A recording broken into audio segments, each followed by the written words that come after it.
Rabbi borumal jenname badin keenya osoo mul'ate sharriin hundi zaata godhatte mee osoo dubbiin akkas taate yookaan fooliin sharrii hojjette osoo namarraa shoo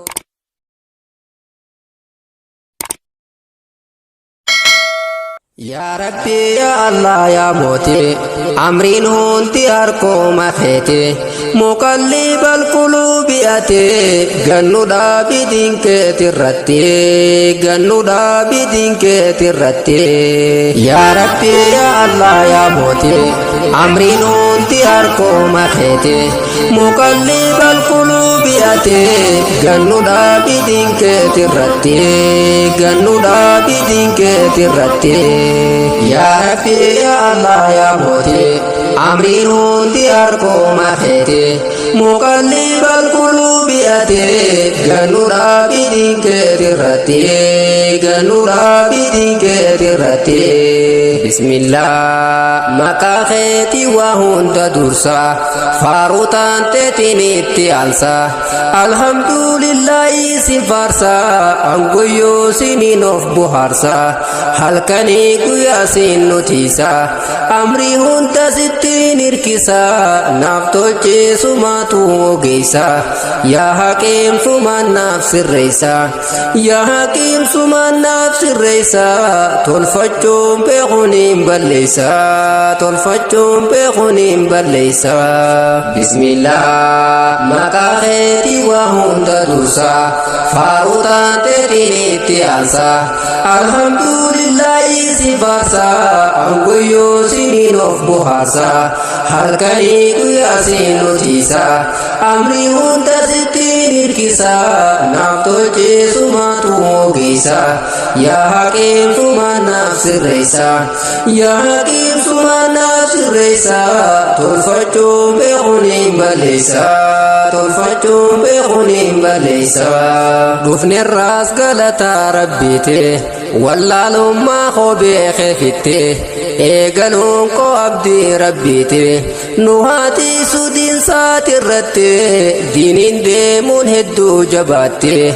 zabanaa sooshaal miidiyaate hedduutu nyaadhame asitte hundinuu kan dhiiraaf dubarte du'aa'iif zikriin eeysa jirte kana oolii gannaanneeysite dhufnerraas galataa rabbiite wallaalummaa koo beekee fitte eegaluun koo abdii rabbiite nu haatiisu diinsaatirratti diiniin deemuun hedduu jabaatte zabanaa sooshaal miidiyaate hedduutu nyaadhame asitte hundinuu kan dhiiraaf dubarte du'aa'iif zikriin eeysa jirte kana oolii gannaanneeysite yaaqii amri jijjiirame mallattoon qiyaamaa arkame haramiitu halaaleeffame ulamaa inni arrafame zaalimni ammoo ni faarfame wallaalaatu beekaa danfalme zabanaa hayni cunqurfame zulmiin baay'inaan hojjetame irreedduun san jalaa butame fedhinnaa lubbuutiin dagame umriin keenya akkanaa yoo dhume mee rabbiin boru maal jenname yaaqii amri jijjiirame mallattoon qiyaamaa arkame haramiitu halaaleeffame ulamaa inni arrafame zaalimni ammoo ni faarfame wallaalaatu beekaa danfalme zabanaa hayni cunqurfame zulmiin baay'inaan hojjetame irreedduun san jalaa butame fedhinnaa lubbuutiin dagame umriin keenya akkanaa yoo dhume mee rabbiin boru maal jenname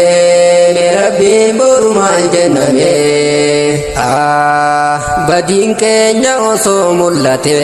sharriin hundi zaataa godhatte mee osoo dubbiin akkas taate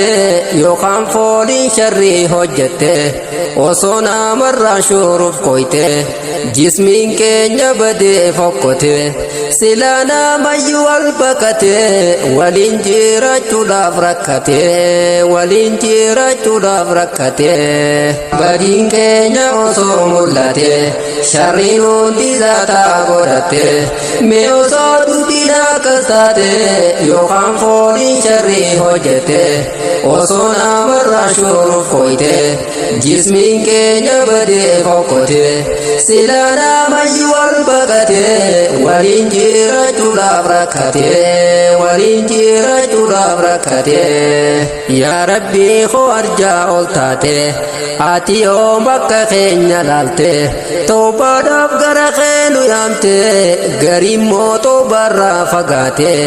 jiruu gadaantummaa filate osoo beeku akkas jaalate durirraa samma waa hubate harfillee yooniif beeku baate namayyuu gurra waa qabate masjinnis bakkayyuu baay'ate yaa akii ati maal abdatte waamicha rabbi maalaaf ifte eeysa dhayta rabbiin baqatte eeysa dhayta rabbiin baqatte yaa rabbii koo arjaa ol taate ati yoom akka keenya laalte toobaadhaaf gara keenu yaamte garimmoo toobarraa fagaate jiruu gadaantummaa filate osoo beeku akkas jaalate durirraa samma waa hubate harfillee yooniif beeku baate namayyuu gurra waa qabate masjinnis bakkayyuu baay'ate yaa akii ati maal abdatte waamicha rabbi maalaaf ifte eeysa dhayta rabbiin baqatte eeysa dhayta rabbiin baqatte gariin duuniyaadhaaf maraata samee yoom akhiraa yaadata dureeysiis hiyyeeysa dhaadata hiyyeeysiis yoom rabbii yaadata takkeedhaatu rabbii fawwaata namuu qooma fedhee jiraata gaafarraa dhuftees ni salaata fedhuus ni dhiisakka maraata kun fayyaadhamoo mee maal jetta kun fayyaadhamoo mee maal jetta